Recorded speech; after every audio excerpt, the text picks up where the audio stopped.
प्रथमे मु आमर यही मंचर यही सभार जे मुख्य पुरोधा जे मुख्य प्रवक्ता मुझे प्रथम परिचय प्रदान करी। श्रीमती आरती कर, डॉक्टर आरती कर जड़े सुसाहित्यिका, सुलेखिका, प्रवक्ता एवं कथारे प्रवक्तारे जड़े धुनीर व्यक्तित्व। गल्प प्रबंधरे 600 ऊर्ध्व विभिन्न पत्र पत्रिकार प्रकाशिका एसह रही 10 खंड पुस्तक मध्य प्रकाशित होईछि। श्री जगन्नाथ संस्कृति ओडिया संस्कृति जड़े महिषी विदुषी उच्चतर प्रवक्ता। ओडिया साहित्यर पीएचडी करिछन से महान महिषी। आम निमंत्रण रक्षा कर महाशय आमर सत्यर विकास वर्ष आज आसी आम से कृतज्ञता ज्ञापन करुचु।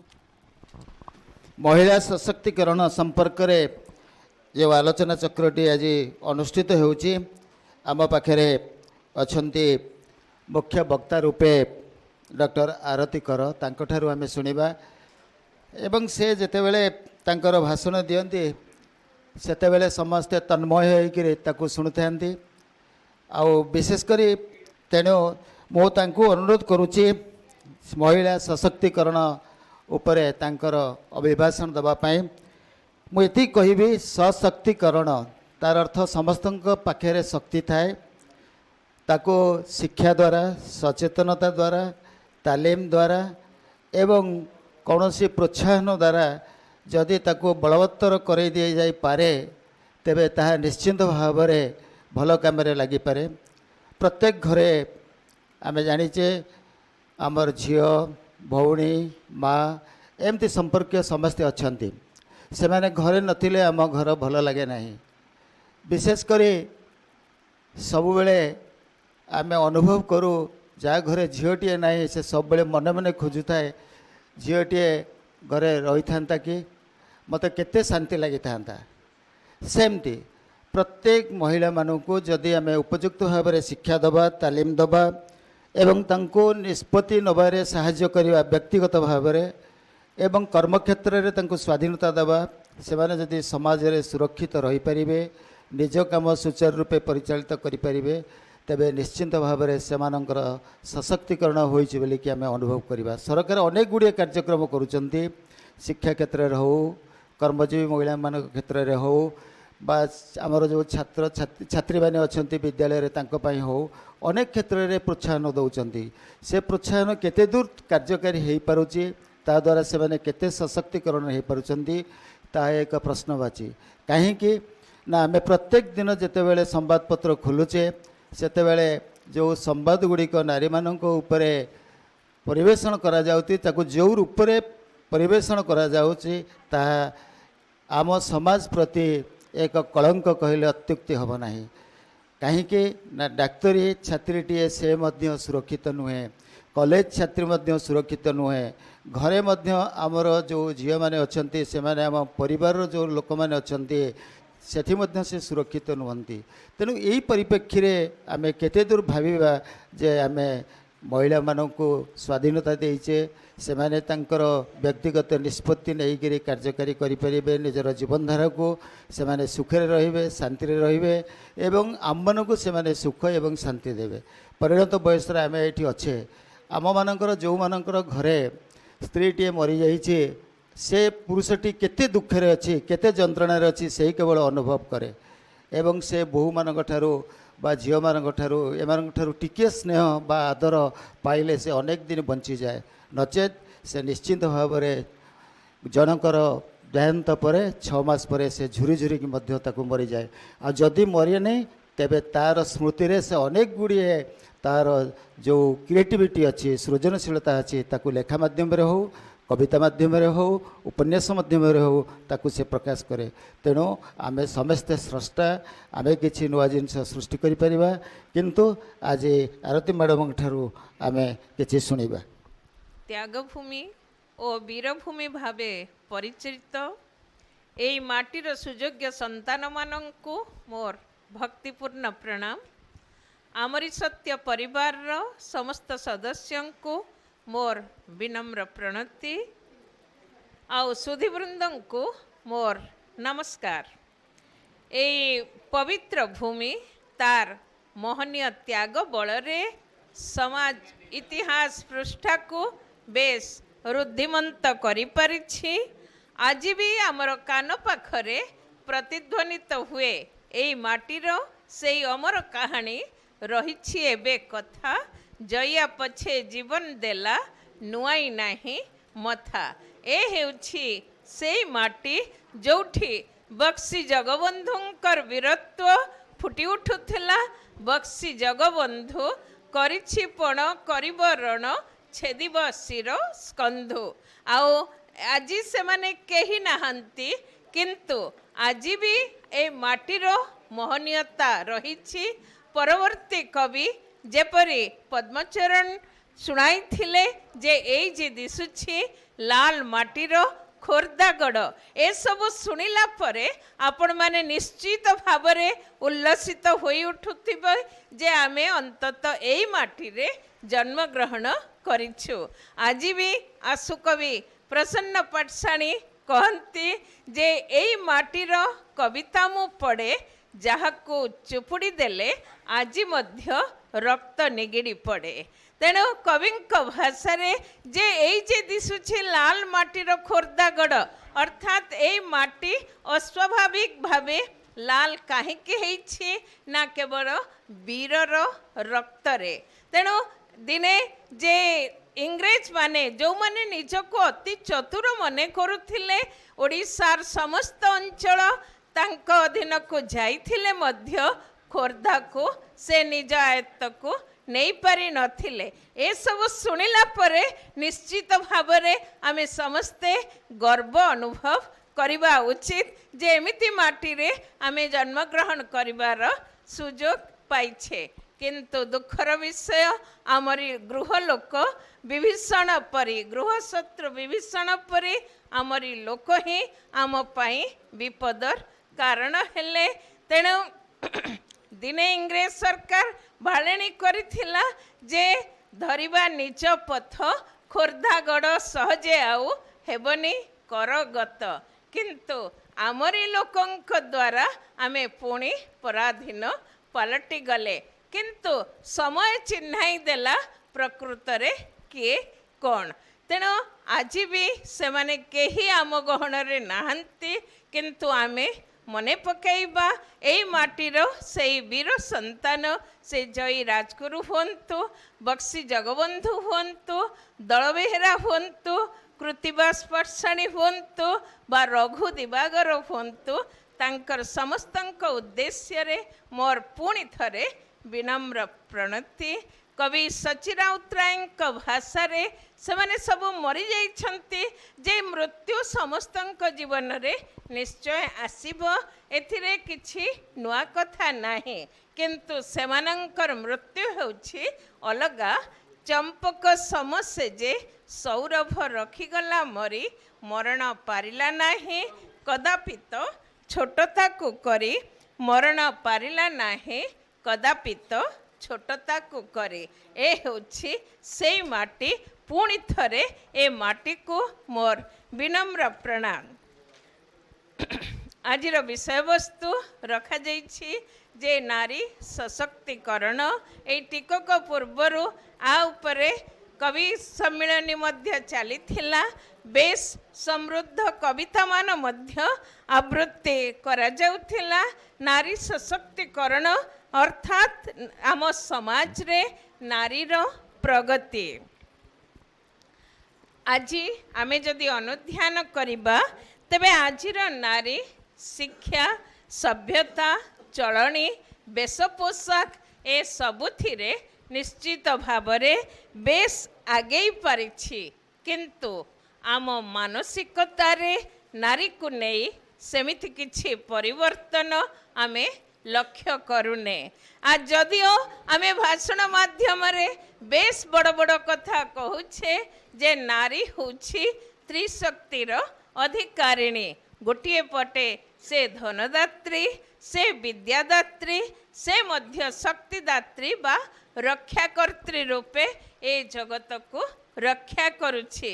କିନ୍ତୁ ଥରେ ନିଜକୁ ପଚାରନ୍ତୁ, ପରିବାରରେ ଯଦି ପୁଅଟିଏ ଜନ୍ମ ହେଉଛି ତେବେ ସମସ୍ତେ ଆନନ୍ଦ ଉଲ୍ଲସିତ ପୁଅଟିଏ ହେଇଛି, କିନ୍ତୁ ସେଇ ଜାଗାରେ ଯଦି ଝିଅଟି ଜନ୍ମ ହେଉଛି ତେବେ ସମସ୍ତଙ୍କ ମୁହଁରୁ ବାହାରୁଛି ଝିଅଟା ହେଇଛି। ଏଇ ହେଉଛି ଆମର ପ୍ରଗତି, ଏଇ ହେଉଛି ଆମର ସଶକ୍ତିକରଣ। ଆମେ ସମସ୍ତେ ନିଜେ ନିଜକୁ ପଚାରିବା କଥା, ଆମ ସମାଜ ଏ ଦିଗରେ କେତେ ସଶକ୍ତ ହୋଇଛି। 1898 ମସିହାରେ କଥା ସମ୍ରାଟ ବ୍ୟାସକବି ଫକୀରମୋହନ ରଚନା କରିଥିଲେ ଓଡ଼ିଆ ସାହିତ୍ୟର ପ୍ରଥମ କ୍ଷୁଦ୍ର ଗଳ୍ପ ରେବତୀ। ଆଉ ଯେଉଁଠି ଆମେ ଦେଖୁ ରେବତୀର ମା ସେତେବେଳେ ଶୁଣାଇଥିଲା ଯେ ମାଇକିନା ଝିଅ ପାଠ କ'ଣ, ଦହିମୁଆ ଶିଖ, ଝୋଟି ଦିଆ ଶିଖ, ପିଠାପଣା ଶିଖ ଇତ୍ୟାଦି। କିନ୍ତୁ ଫକୀରମୋହନ ରେବତୀକୁ ନେଇ ଦେଖିଥିଲେ ଅନେକ ସ୍ୱପ୍ନ। ସେ ବହୁବାର ଚେଷ୍ଟା କରିଛନ୍ତି ଯେ ରେବତୀ କେମିତି ଆଗକୁ ଯିବ। 1898ରୁ ଆଜି ଆମେ 100 ବର୍ଷ ଅତିକ୍ରାନ୍ତ କରିଗଲେଣି। ଏବେ ରେବତୀମାନଙ୍କ ହାତରେ ବିଶ୍ୱବିଦ୍ୟାଳୟର ସର୍ବୋଚ୍ଚ ଡିଗ୍ରୀ ମଧ୍ୟ ରହିଛି। ମାତ୍ର ରେବତୀମାନଙ୍କର କି ପରିବର୍ତ୍ତନ ଆସିଛି ଆମେ ନିଜେ ନିଶ୍ଚିତ ଭାବରେ ଅନୁଭବ କରିପାରୁଥିବା। ସେଦିନ ପଣ୍ଡିତ ଗୋଦାବରୀଶ ମିଶ୍ରଙ୍କର କାଳିଜାଇ କବିତାରେ ଯାଇ କଣ୍ଠ ଫଟାଇ ଚିତ୍କାର କରୁଥିଲା, ଝିଅକୁ ନିଶ୍ଚିନ୍ତେ ଦେଇଛୁ ପଠାଇ, ବନସ୍ତକୁ ଜାଣୁ ଜାଣୁ, କପାଳ ଆଦରି ଯାଉଛି ବୋଲୋ, ପାଶୋରି ନ ଦେବୁ ମନ। ଆଜି ଝିଅମାନଙ୍କ ହାତରେ ବିଶ୍ୱବିଦ୍ୟାଳୟର ସର୍ବୋଚ୍ଚ ଡିଗ୍ରୀ। ମାତ୍ର ଆମର ଏ ବ୍ୟବସ୍ଥାରେ କିଛି ପରିବର୍ତ୍ତନ ଆସିପାରିଛି କି? ଏବେ ବି କବି ବିଦ୍ୟୁତ ପ୍ରଭା ଦେବୀଙ୍କ ଭାଷାରେ, ତେଣେ ପିଠଉ ହେଇଛି ଦରବଟା, ଆଲୋ କୁଆଡ଼େ ଗଲା କି ବଡ଼ ବୋହୂ, ଏଣେ ଘର ଗୋଟାକର 12 ଛଟା, ଆଜି ରାତି ହେବା ଯାଏ ପଡ଼ିଥାଉ। ଆଜି ମଧ୍ୟ ଏଇ ପ୍ରକାର ତାଗିଦା ଆମ ସମାଜରେ ଶୁଣିବାକୁ ମିଳୁଛି। ଏଇ ହେଉଛି ନାରୀ ସଶକ୍ତିକରଣ। ଆଉ ନାରୀ କବି କୁନ୍ତଳା କୁମାରୀ ଯେ ହେଉଛନ୍ତି ଏଇ ମାଟିର ଏକ ମୂର୍ଦ୍ଧନ୍ୟ ପ୍ରତିଭା।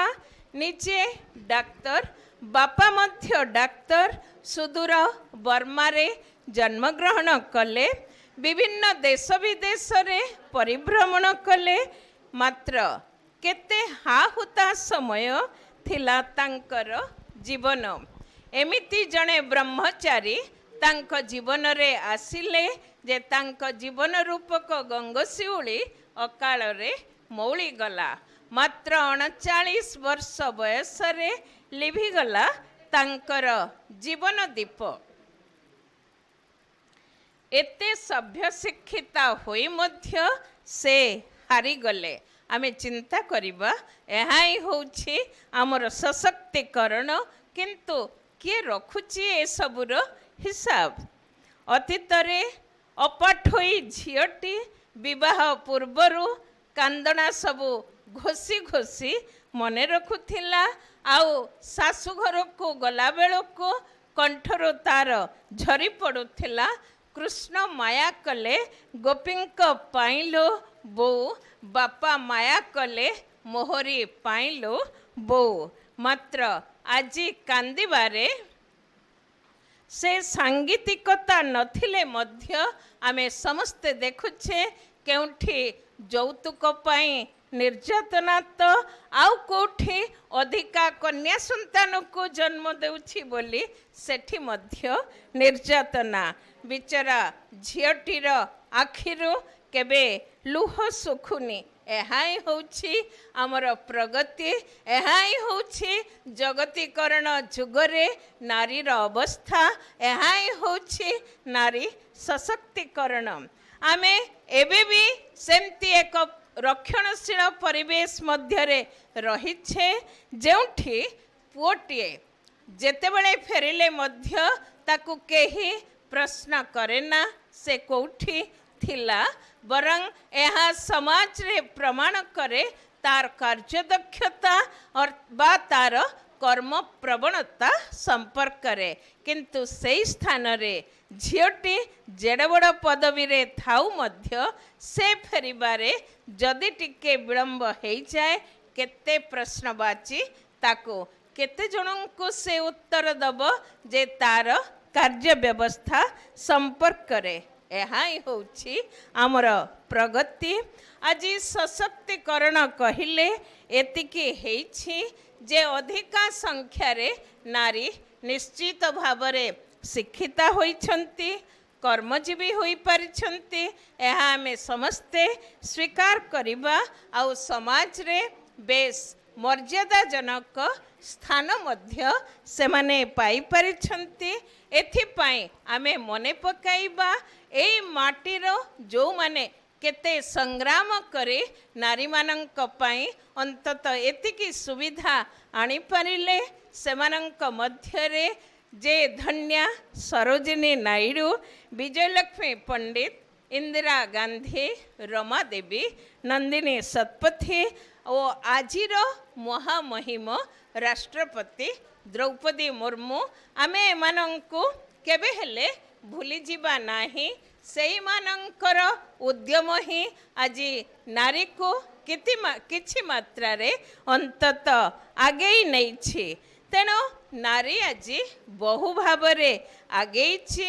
ମାତ୍ର ଆମର ସମାଜ ଯେଉଁଠି ଥିଲା, ସମାଜ ଆମର ସେଇଠି ଅଛି। ଆମେ ସମସ୍ତେ ଚିନ୍ତା କରିବା ଉଚିତ, ଯଦି ଚାଳ ଘର ବଦଳରେ ଛାତଘର ହେଇଯାଏ ତାକୁ ଆମେ ପରିବର୍ତ୍ତନ କହିବା ନାହିଁ। ଯଦି କାଠ ଚୁଲି ପରିବର୍ତ୍ତେ ଗ୍ୟାସ୍ ଚୁଲା ବା ଇଣ୍ଡକ୍ସନ୍ର ବ୍ୟବହାର କରିଦେଲେ ଆମର ସମାଜରେ ପରିବର୍ତ୍ତନ ଆସେ ନା। ଏଥିପାଇଁ ଦରକାର ଆମର ମାନସିକ ପରିବର୍ତ୍ତନ। ତେଣୁ ଅନ୍ତତଃ ଆମେ ସମସ୍ତେ ଆତ୍ମସମୀକ୍ଷା କରିବା ଉଚିତ ଏବଂ ନିଜକୁ ନିଜେ ପଚାରିବା ଉଚିତ ଆମର କେତେ ପରିବର୍ତ୍ତନ ଆସିଛି, ଆମର ମାନସିକତାର କେତେ ପରିବର୍ତ୍ତନ ଆସିପାରିଛି। ସଶକ୍ତିକରଣ ବା ଜଗତୀକରଣ ମାନେ ନୁହେଁ ନାରୀ ବିଭିନ୍ନ ପ୍ରକାର ଆପତ୍ତିଜନକ ବେଶ ପୋଷାକରେ ସେ ଆବୃତ ହୋଇ ବା ସମାଜରେ ଯେମିତି ପ୍ରଦର୍ଶିତ ହେବା। ଆମ ସଂସ୍କୃତି ମା ସୁଭଦ୍ରାଙ୍କର ବନ୍ଦନା କରେ, ନିର୍ଲିପ୍ତା ଗୁପ୍ତ ଦେହା ତ୍ରିଜଗତ ଜନନୀ ସୂକ୍ଷ୍ମ ରୂପା ବିଚିତ୍ରା। ମା ସୁଭଦ୍ରା ହିଁ ହେଉଛନ୍ତି ନାରୀ ଜାତିର, ସତେ ଯେମିତି ସେ ନେତୃତ୍ୱ ନେଉଛନ୍ତି, କିନ୍ତୁ ଆମେ ଯେ କି ସବୁବେଳେ ନିର୍ଲିପ୍ତା ଓ ଗୁପ୍ତ ଦେହା। ତେଣୁ ତେବେ ଆମେ କେତେ ଦୂର ତାଙ୍କୁ ଅନୁକରଣ କରିଛେ, ଆମେ ନିଜକୁ ପ୍ରଶ୍ନ କରିବା ଉଚିତ। ଏ ଦିଗରେ ନାରୀ ସମାଜ କେତେ ସଚେତନ ହେଇଛି। ଆଜି ମଧ୍ୟ ନାରୀ ଅଧିକାଂଶ ସ୍ଥାନରେ ସେ ପୁରୁଷ ହାତର କଣ୍ଢେଇ ହୋଇ ରହିଛି। ଆମେ ସମସ୍ତେ ଦେଖିଲେ ଅତୀତରେ ବିହାରର ରାଜନୀତି, ଅବଶ୍ୟ ଏବେକାର ରାଜନୀତିରେ ମଧ୍ୟ ସେମିତି କିଛି ପରିବର୍ତ୍ତନ ନାହିଁ। ପିଲାମାନଙ୍କୁ ନେଇ ରୋଷେଇରେ ବ୍ୟସ୍ତ ଥିବା ରାବିଡ଼ି ଦେବୀଙ୍କୁ ନେଇ ବସେଇ ଦିଆଗଲା ମୁଖ୍ୟମନ୍ତ୍ରୀଙ୍କ ଆସନରେ, କିନ୍ତୁ ଶାସନ ଚାଲିଲା ପୁରୁଷର ଇଙ୍ଗିତରେ। ଏହା ହିଁ ହେଉଛି ଆମର ସଶକ୍ତିକରଣ, ଏହା ହିଁ ହେଉଛି ନାରୀର ପ୍ରଗତି। ଦିନେ ଏଇ ମାଟିର ମହିୟସୀ ମହିଳା ଯେଉଁମାନେ ନାରୀ ଭାବରେ ଗର୍ବିତ ଥିଲେ ଏବଂ ଏ ଧରାକୁ ମଧ୍ୟ ଗର୍ବ କରିଥିଲେ, ଗାର୍ଗୀ, ମୈତ୍ରୀ, ବିଶ୍ୱବାରା ଓ ଲୋପାମୁଦ୍ରା, ଯାହାଙ୍କର ପାଣ୍ଡିତ୍ୟ ସେଦିନ ସମଗ୍ର ବିଶ୍ୱକୁ ମଧ୍ୟ ଚମକେଇ ଦେଇଥିଲା। ତେଣୁ ତାକୁ ଅନୁଶୀଳନ କଲେ ଆମେ ଆଦୌ ଆମ ପାଖରେ ବିଶ୍ୱବିଦ୍ୟାଳୟର ସର୍ବୋଚ୍ଚ ଡିଗ୍ରୀ ଥାଇପାରେ, କିନ୍ତୁ ସେଇ ପ୍ରକାର ସମ୍ମାନ ଆଜିର ସମାଜରେ ନାରୀର ନାହିଁ। ଏହା ନିଶ୍ଚିତ ଭାବରେ ସମସ୍ତେ ସ୍ୱୀକାର କରିବା। ଆମେ ଦେଖୁଛେ ନାରୀମାନଙ୍କୁ କେବଳ ଯେକୌଣସି ଏକ ନିର୍ଦ୍ଦିଷ୍ଟ ରାଜନୀତି କ୍ଷେତ୍ରରେ ବିଶେଷ କରି ଏକ ପ୍ରତିଷ୍ଠିତ ଆସନରେ ବସେଇ ଦିଆଯାଉଛି ସତ, ମାତ୍ର ସବୁ ପ୍ରକାର ଶାସନ ଚାଲୁଛି ପୁରୁଷର ଇଙ୍ଗିତରେ। ଏହା ହିଁ କ'ଣ ନାରୀର ସଶକ୍ତିକରଣ? ଏହା ହିଁ କ'ଣ ଜଗତୀକରଣ?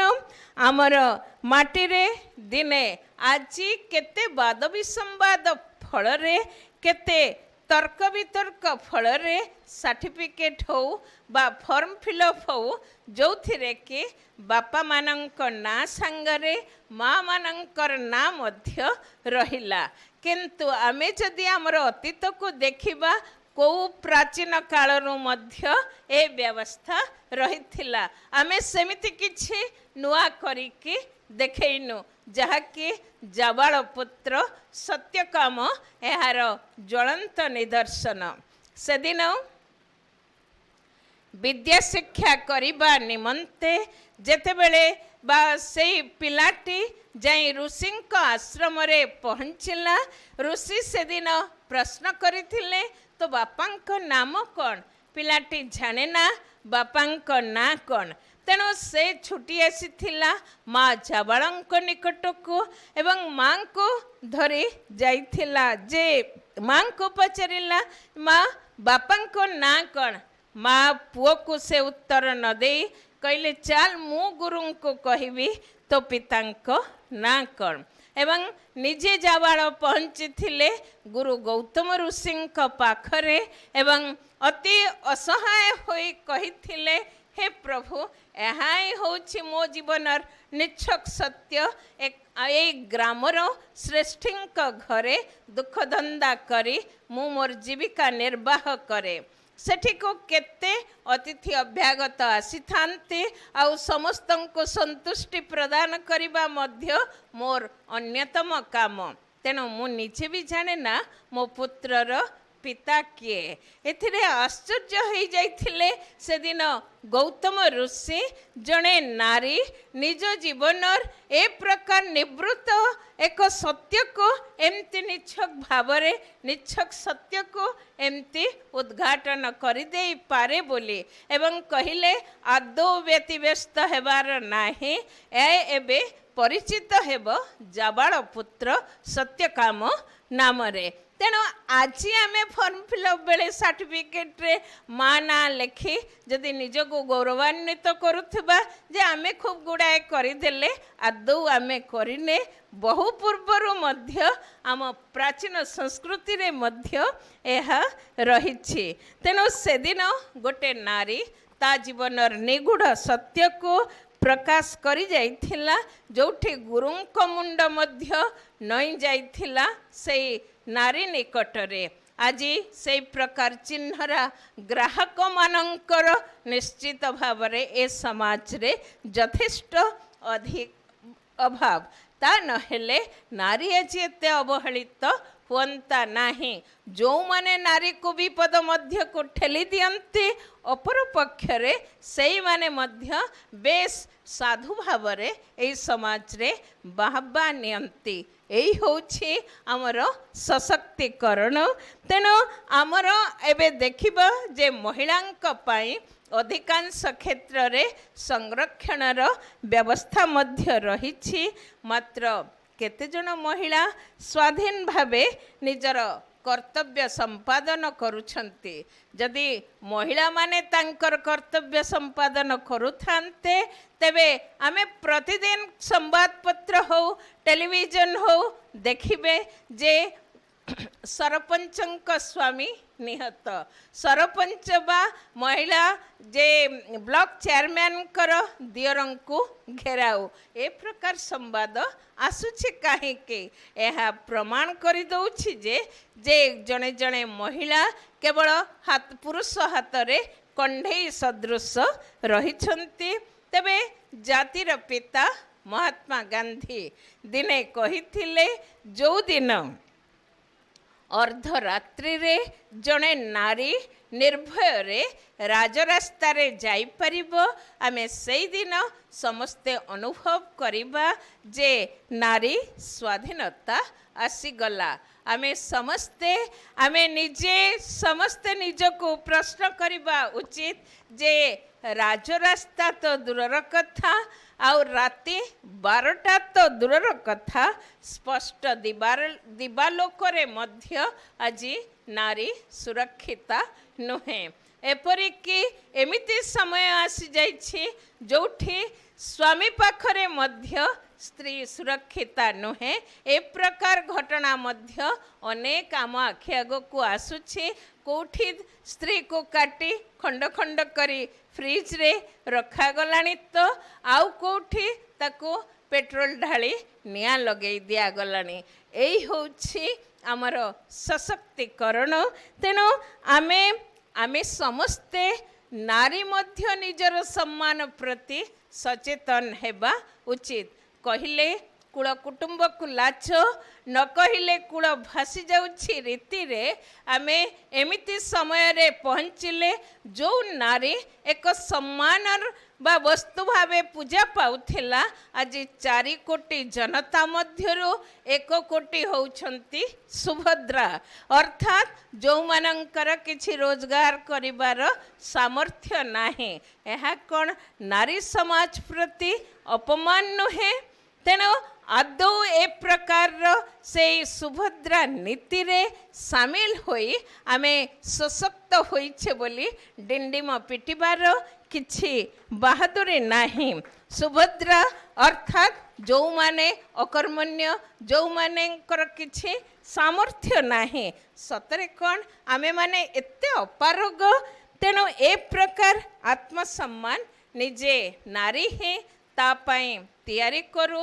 ଦିନେ ଭକ୍ତ କବି ମଧୁସୂଦନ ଶୁଣାଇଥିଲେ ଯେ ନାରୀମାନଙ୍କର ଏ ଅବସ୍ଥା ଦେଖି ଭାରତର ନାରୀମାନଙ୍କର ଦୁର୍ଦ୍ଦଶା ଅବଲୋକନ କରି କିଏ ବିଶ୍ୱାସ କରିବ ଯେ ଦିନେ ଏଇ ମାଟି ମନସ୍ୱିନୀ ବୀରବାଳାମାନଙ୍କର ବିଳାସ କ୍ଷେତ୍ର ଥିଲା। ତେଣୁ ଆଜି ନାରୀ ଯେଉଁ ପ୍ରକାରର ଅବହେଳିତା, ତେଣୁ ଆକୁ ଦେଖିଲେ କେହି ବିଶ୍ୱାସ କରିପାରିବ ନାହିଁ ଦିନେ ନାରୀ ହିଁ ଏ ଜାତିକୁ ବା ଦିନେ ଶାସନ କରୁଥିଲା। ଆମେ ଅତୀତକୁ ଫେରିଗଲେ ବହୁ ନାରୀ ଆମ ଆଖି ଆଗକୁ ଆସନ୍ତି ଯେ କି ଜଣେ ଜଣେ ଯୋଗଜନ୍ମାଙ୍କୁ ପଠାଇଛନ୍ତି ସତେ ଯେମିତି ଏହି ଧରାକୁ ଶାସନ କରିବା ନିମନ୍ତେ। ଆମେ ଦେଖୁ ମା ଗାନ୍ଧାରୀଙ୍କୁ, ଆମେ ଦେଖୁ ମା ଜିଜାବାଈଙ୍କୁ, ସମସ୍ତେ ଜଣେ ଜଣେ, ଏପରିକି ମା ଦ୍ରୌପଦୀ ମଧ୍ୟ ଯେତେବେଳେ ତାଙ୍କର 5 ପୁତ୍ରକୁ ଅଶ୍ୱତ୍ଥାମା ମାରିଦେଲେ ମଧ୍ୟ ଆଉ ତା ପାଇଁ ପ୍ରତିଶୋଧ ନେବାକୁ ଯେତେବେଳେ ସମସ୍ତେ ଆଗେଇ ଆସିଥିଲେ, ମନା କରିଥିଲେ ଦ୍ରୌପଦୀ ଯେ ମୁଁ ପୁତ୍ରହୀନା ହୋଇ ଯେଉଁ ପ୍ରକାରର ଦୁଃଖ ପାଉଛି ଆଉ ଗୋଟେ ମା ଅନ୍ତତଃ ଏଇ ଦୁଃଖ ନ ପାଉ। ଏ ହେଉଛି ସେଇ ଭାରତ ଭୂମି। ତେଣୁ ଏହା ହିଁ ହେଉଛି ପ୍ରକୃତରେ ନାରୀ ସଶକ୍ତିକରଣ। ସେଇ ନାରୀମାନେ ଯେ ସଶକ୍ତ ଥିଲେ, ଆମେ ମୁକ୍ତ କଣ୍ଠରେ ନିଶ୍ଚିତ ଭାବରେ ସେମାନଙ୍କୁ ସମ୍ମାନ ଜଣାଇବା ସଙ୍ଗେ ସଙ୍ଗେ ଏ ଆହ୍ୱାନକୁ ସ୍ୱାଗତ କରିପାରିବା। ମାତ୍ର ଆଜି ଆମର ଯେଉଁ ସଶକ୍ତିକରଣ, ଆମର ଯେଉଁ ଜଗତୀକରଣ କେବଳ ଏତିକି ହେଇଛି, ସମସ୍ତଙ୍କ ହାତରେ ବା ସ୍ମାର୍ଟଫୋନ୍ ଆଉ ଏଇ ହ୍ୱାଟ୍ସଆପ୍ ହଉ, ଫେସବୁକ୍ ହଉ, ଇନଷ୍ଟାଗ୍ରାମ ହଉ, ଏଇଥିରେ ଆମେ ବେଶ ସଶକ୍ତ ହେଇଛେ, ବେଶ ଆଗେଇଛେ। ଏହା ହିଁ ହୋଇଛି ଜଗତୀକରଣ ଯୁଗରେ ନାରୀର ପ୍ରଗତି। ଏଥିପାଇଁ ଆମେ ଅନ୍ୟ କାହାକୁ ଦୋଷ ନ ଦେଇ ନାରୀ ନିଜେ ମଧ୍ୟ ତାର ସମ୍ମାନ ପ୍ରତି ସଚେତନ ହେବା ଉଚିତ। ତାହା ହେଲେ ନିଶ୍ଚିତ ଭାବରେ ପୁଣି ସେ ଅତୀତର ସେ ସୁଦିନ ଫେରିଆସିବ। କାରଣ ନାରୀ ଯୁଗେ ଯୁଗେ ବନ୍ଦନିଆ। ଆଉ ସେଇଥିପାଇଁ ତ କୁହାଯାଏ, ନାରୀ ତୁମେ ହିଁ ମଙ୍ଗଳମୟୀ, ମଙ୍ଗଳ ମୂରତି, संतानर सबुअली तुमे ही करिछ शांति तेणु तुमे ही नमस्या तुमे ही नमस्या। जय जगन्नाथ। मैडम आपण समस्त मन को मोहि नेले। वास्तविक आपण जो कथा आज उपस्थापना करिसेंती जे महिला विद्यादात्री रक्षाकर्ती स्नेहमयी आउ से रेवती कथा उत्थापन कले आपण किंतु प्रगति पथरे नारी आम स्लोगान दौचे झीर फेरिबा विलम्ब हेले आम मनरे अनेक प्रश्नवाची सृष्टि होउची। नारी आज शिक्षिता कर्मजीवी मर्यादाजनक स्थान मध्य पाइछन्ती एवं समाज जोटी अच्छी सेठी वर्तमान अच्छी बोली आपण कहउचंती। कहीं चारिकांत भितर रहिले मध्य आमर किछि सेमती परिवर्तन हैनी। नारी प्रति मानसिकतार परिवर्तन आवश्यकता आसी किंतु आपण गोटे भल कथा कहते जे आपत्जनक वेश पोशाक को नापसंद करवा उचित किंतु प्रत्येक नारी आपण जो कहले जे पुरुष हाथ रे कंढेई एटा केवल विशेष भाव में शासन क्षेत्र में देखा जाए एवं चाबिकाठी पुरुष हाथ में रहिले मध्य प्रत्येक स्त्री मानकर स्वाभिमान अच्छी तांकर आत्ममर्यादा अच्छी से माने स्वर उत्तोलन करिपारंती किंतु समाज रे जो दुमुहा साधु माने अछंती आपण कहउतले नारी को विपद मुख को ठेली देइके मध्य से साधु बोली समाज रे निजको प्रतिष्ठित कराई पारुचंती किंतु वास्तव रे आपणकर कथा सत हबो जो दिन अर्धरात्रि नारी राजरास्तार जाइपारे आउ जो दिन आमर नारी तार स्वामी पाखरे सुरक्षित अवस्था रही पार नारी को सम्मान देवार समय भी आसी एवं आमे सेमती जगजन्मा नारी सृष्टि करिपरिबा किंतु वास्तव रे नारी सब बेले नमस्या पूजनीय स्नेहमयी एवं मातृ रूप से सर्ववंदिता।